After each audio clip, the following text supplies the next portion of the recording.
2022년도 다 지나가고 있습니다. 이제 한 해도 얼마 남지 않고 참 여러 가지로 어려운 가운데 또 우리가 한 해를 보냈습니다. 우리가 대면하고 있는 세상의 상황이 심상치가 않습니다.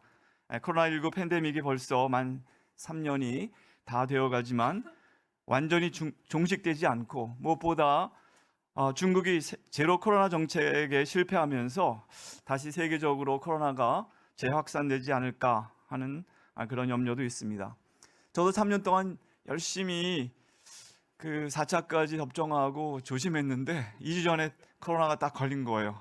그래서 한 일주 격리하면서 얼마나 목이 아픈지, 이게 정말 센 감기 정도가 아니구나. 팍스로비나 그 치료제를 먹었기 때문에 좀 그래도 지나갔지. 이 치료제도 없었으면 어떻게 할 뻔 맞나. 그리고 또 딸꾹질이 나더라고요.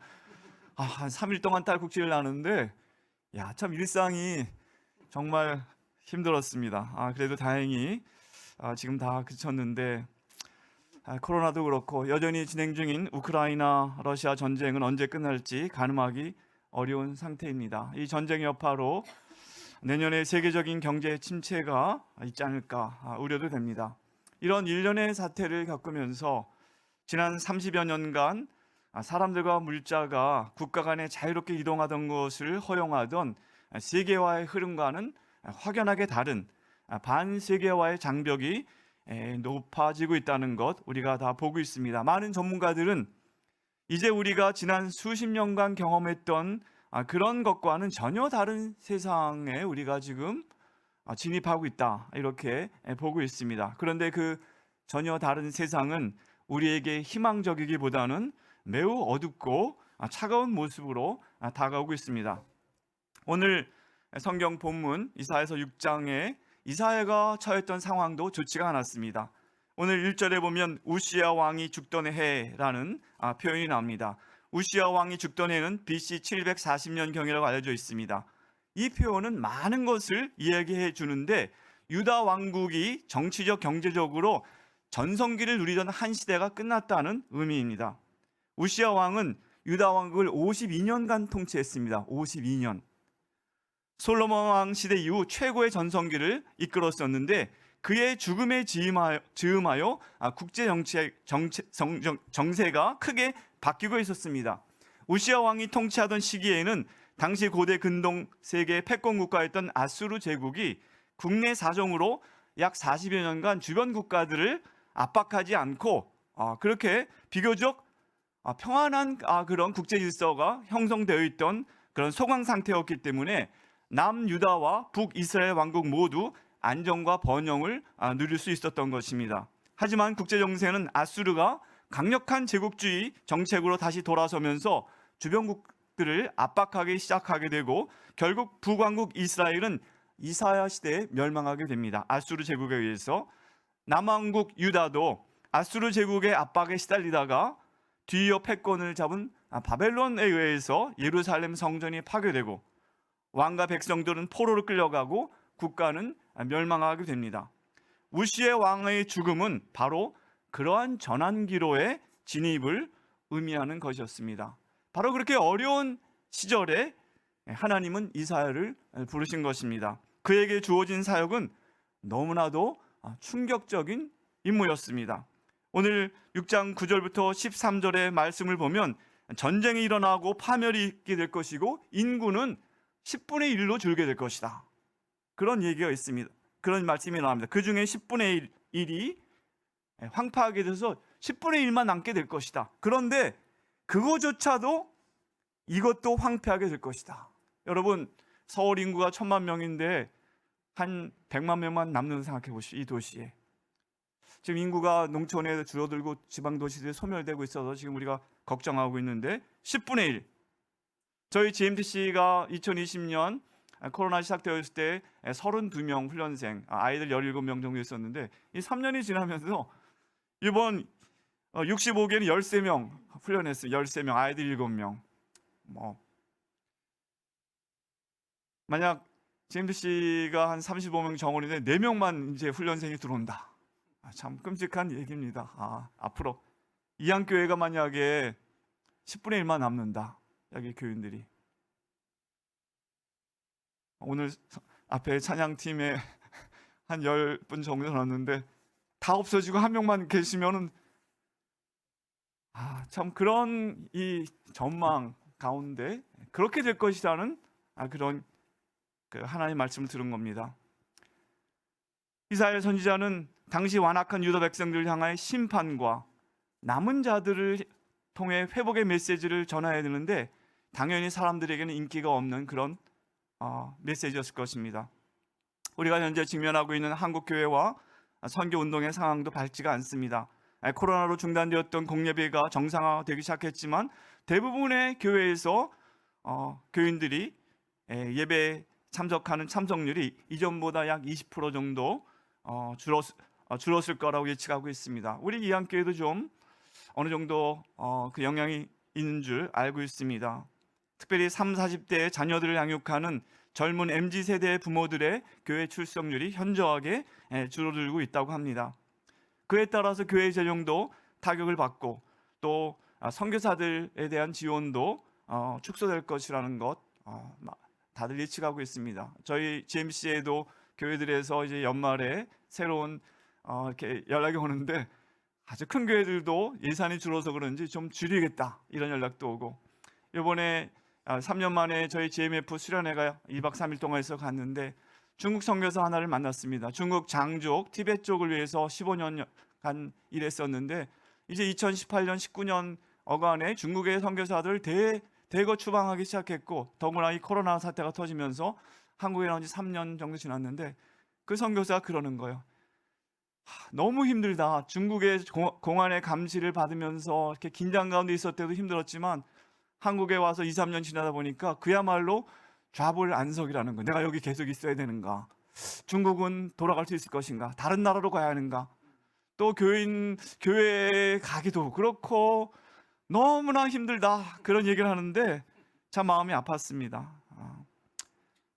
비단 이것은 한국 교회만의 상황은 아닙니다. 미국의 신학교들 신학생들 많이 줄고 있다고, 거의 반토막 났다고. 우리 장엄한 엘리자베스 여왕 장례식 봤지만 영국 성공회 1968년에 160만 명 교인했는데 2012년에 80만 명, 코로나 팬데믹 직전에 2019년에 33만 명인데 2020년에 교회 출석이 14만 명. 그 영국 성공회가 국교회인데 14만 명 출석. 한국의 신대원들 장신대, 저와 우리 신경 목사님 우리 다녔던 장신대만 빼놓고 다 미달이라고 합니다. 저희 83기거든요. 1987년에 신대원 공부했는데 300명 모집에 800명 지원해서 300명, 또 300명도 아니고 원래 80명만 문교부 등록하는데 신경 목사님 6등으로 제가 5등으로 입학했습니다. 그래도 그때 정말 경쟁률이 이렇게 셌는데 지금 간신히 모집 지금 이게 한국교회 상황입니다. 모든 것이 팽창보다는 수축으로, 개방보다는 폐쇄로, 사람들의 영원한 진리보다는 오늘의 쾌락 추구에 더 열심을 내고 있는 분위기가 팽배해지고 있습니다. 오늘날의 교회는 바로 그런 세상 속에 존재하고 있고 선교해야 하기 때문에 이사야 시대의 사람들과 비슷한 상황 속으로 있다는 생각을 하게 됩니다. 이사야 시대의 사람들은 하나님께 무관심했습니다. 이사야서 1장 2절부터 4절에 보면 하나님을 멀리하고 물러갔다, 그렇게 나와 있습니다. 형식적인 종교생활, 이사야서에 너희가 드리는 예배가 나에게 아무런 의미가 없다. 수많은 그 양들 염소의 피를 흘리는 거 나 지겹다. 그리고 부패한 사회, 지도자들이 부패하고 가난한 자들이 희망을 잃는 그런 사회였습니다. 한때 한국교회와 선교는 굉장히 낙관적이고 승리주의적인 태도를 가졌습니다. 뭔가 다 될 것 같은. 1974년에 빌그램 전도대회 73년에 있고 74년 엑스플로 선교대회에 있을 때 커다랗게 신문에 광고가 실렸는데 한국은 이제 힘 한 번 쓰면 기독교 국가로 태어날 그런 아주 그런 시점에 와 있다. 거의 다 됐다. 민족 복음화가 우리 눈앞에 있다. 그런 전면 광고가 실렸던 것을 봤던 생각이 납니다. 이제 그런 시대가 지나가서 굉장히 비관주의적이고 허무주의에 우리가 지금 빠지기 쉬운 그런 시점에 와 있는 것입니다. 우리는 예수 복음에 대한 확신과 더불어서 그리스도인의 정체성마저 흔들릴 수 있는 그런 어두운 시대를 지금 통과하고 있습니다. 캠퍼스의 젊은이들이 복음에 적대적입니다. 전도하면 즉시 신고가 들어갑니다. 많은 사역자들과 선교사들은 우리의 수고가 과연 소용이 있을까 하는 그런 생각들을 가끔씩 하게 됩니다. 복음과 선교에 대한 비관주의와 허무주의에 굳세게 맞서야 합니다. 왜냐하면 헛수고인 줄 알면서 열정을 갖고 일할 사람은 아무도 없습니다. 이게 헛수고인데 열심히 일하겠습니까? 그런데 하나님께서는 오늘 말씀을 통해서 우리에게 하나님의 일, 하나님의 선교에 대한 우리의 헌신은 결코 헛되지 않을 것이라고 말씀하십니다. 형제들아 자매들아 견고하며 흔들리지 말며 항상 주의 일에 더욱 힘쓰는 자들이 되라. 이는 너희 수고가 주 안에서 헛되지 않을 줄 알미니라. 바울 사도는 고린도서 15장 58절에 그렇게 말씀했습니다. 하나님의 백성으로 이 땅을 살아가면서 주의 일인 선교에 참여하고 힘쓰는 것 결코 헛되지 않을 것이라는 것을 확신하려면 우리는 두 가지를 기억해야 합니다. 첫째, 우리가 참여하는 주의 일에 대한 성공을 사람들의 호응과 인정으로 평가하면 안 된다는 것입니다. 하나님의 부르심에 대한 순종이 우리의 소명이고 우리의 소명을 이루는 것이 성공이지 사람들의 평가와 인정, 호응이 성공이 될 수 없다는 것입니다. 세상 사람들은 물론이고 우리의 가족과 친구, 이웃들은 우리의 삶과 헌신에 대해서 높이 평가하지 않을 것입니다. 우리 선교사들도 가끔 그런 반응을 느끼며 실망합니다. 선교에 대해서 냉소적인 사람들, 특별히 그런 그리스도인들을 보게 됩니다. 뭐 그런 쓸데없는 것에 너 인생을 거냐? 오늘 말씀에서 이사야는 하나님께 순종하여 말씀을 전하지만 사람들은 그를 거부하고 거절하며 반대할 것이라는 것을 알았습니다. 세상적인 기준에서 보면 이사야의 사역은 실패할 것이 예고된 사역이었습니다. 사람들은 듣지 않을 것이다. 듣기는 들어도 깨닫지 못할 것이다. 보기는 보아도 이해하지 못할 것이다. 그런데 놀라운 것은 예수님께서 자신의 사역을 이사야에게 주어졌던 그 말씀으로 설명하게 되는 것을 보게 됩니다. 마태복음, 마가복음, 누가복음, 요한복음 모두에 예수님이 자신의 사역을 설명하면서 바로 그 이사야 말씀을 인용하신 것을 보게 됩니다. 마태복음 13장에 보면 제자들이 예수께 나와 이르되 어찌하여 그들에게 비유로 말씀하십니까? 대답하다 이르시되 천국의 비밀을 아는 것이 너희에게는 허락되었으나 제자들에게 그들에게는 허락 아니 되었나니 무릇 있는 자는 받아 넉넉하게 되되 없는 자는 그 있는 것도 빼앗기리라. 그러므로 내가 그들에게 비유로 말하는 것은 그들이 보아도 보지 못하며 들어도 듣지 못하며 깨닫지 못함이니라. 이사야의 예언이 그들에게 이루어졌으니 일러시되 너희는 듣기는 들어도 깨닫지 못할 것이요 보기는 보아도 알지 못하리라. 이게 마태, 마가, 누가, 요한의 예수님이 동일하게 자신의 사역을 설명하면서 하신 말씀이고, 사도행전 맨 마지막에 사도 바울도 로마에 가서 그런 말씀을 합니다. 이르시되 이 백성에게 가서 말하길 너희가 듣기는 들어도 도무지 깨닫지 못하며 보기는 보아도 도무지 알지 못하는도다. 바울도 자신의 사역을 그렇게 이 이사야의 말씀을 통해서 요약했던 걸 볼 수가 있습니다. 그러나 이사야 선지자가 유다 백성에게 거부를 당하면서도 하나님의 말씀을 전달함으로 그 중에 남은 자를 예비하는 사명을 감당했다는 걸 알 수가 있습니다. 6장 13절 마지막에 구루터기를 남아있는 것 같이 거룩한 씨가 이 땅에 구루터기니라. 이스라엘이 황폐되고 멸망했지만 그러나 그 중에 남은 자가 있어 다시 회복이 되고 마침내 거기에서 그리스도께서 이 땅에 오시고 그 그리스도께서 다시 새로운 하나님의 백성을, 교회를 세우셨던 걸 볼 수가 있습니다. 하나님은 이사야를 통해서 심판을 말씀하시지만 심판이 최종적인 결론은 아니라고 말씀하신 것입니다. 우리가 어려운 중에도 하나님께서 맡겨주신 사역에 충성을 다해야 할 이유가 여기 있습니다. 성경은 눈물을 흘리며 씨를 뿌리는 자는 기쁨으로 단을 거두게 될 것이고 선을 행하되 낙심하거나 포기하지 않는다면 하나님의 때에 열매를 거두게 될 것이라고 말씀하십니다. 그러므로 우리는 하나님께 순종하는 것, 사람들의 인정이나 호응에 우리들의 성공의 잣대를 될 것이 아니라 하나님께서 맡겨진 사명에 우리가 얼마나 충실하게 순종하는가를 우리의 사역의 성공의 기준으로 삼아야 합니다. 둘째로, 우리는 우리의 수고가 헛되지 않을 것을 알려면 우리의 삶과 사역을 하나님의 큰 그림 속에서 보는 지속적인 훈련을 해야 합니다. 하나님은 세계와 열방을 고려하는 계획을 갖고 계시고 그 계획을 완성하기 위해서 지금도 일하고 계십니다.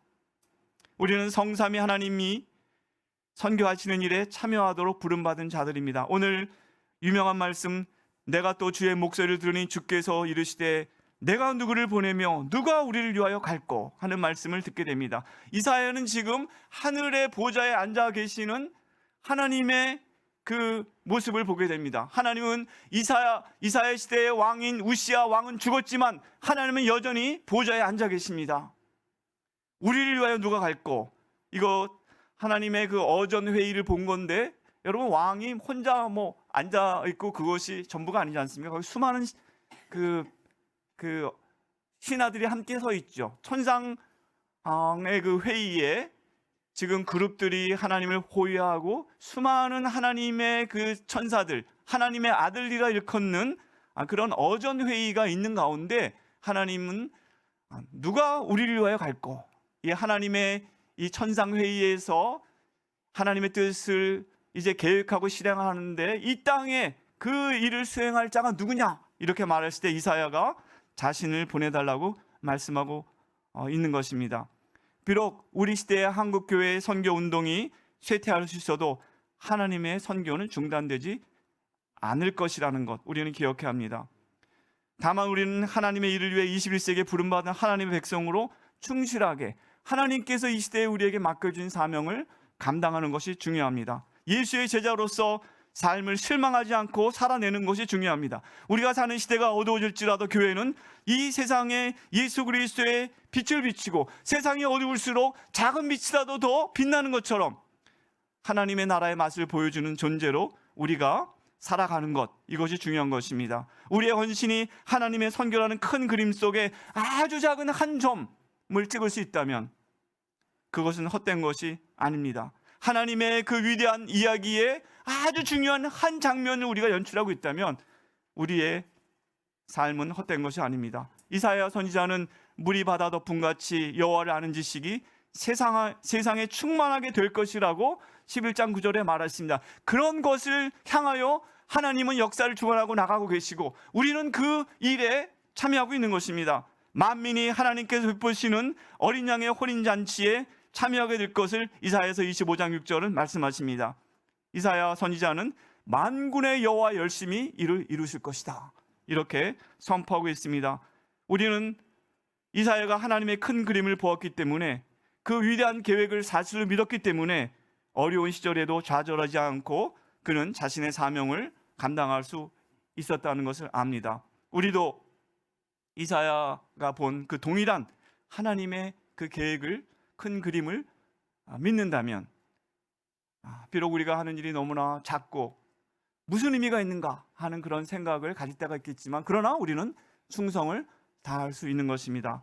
말씀을 맺겠습니다. 이사야 시대에는 우시야 왕이 죽음으로 나라가 쇠퇴기에 접어들고 마침내 멸망에 접어드는 그런 전환기였습니다. 하지만 이사야는 그것이 최종 결론이 아니라는 것을 알았습니다. 비록 우시야 왕은 죽었지만 주님은 하늘 보좌에 여전히 앉아서 통치하십니다. 보좌에 앉아 계신다. 지금도 하나님은 보좌에 앉아 통치하십니다.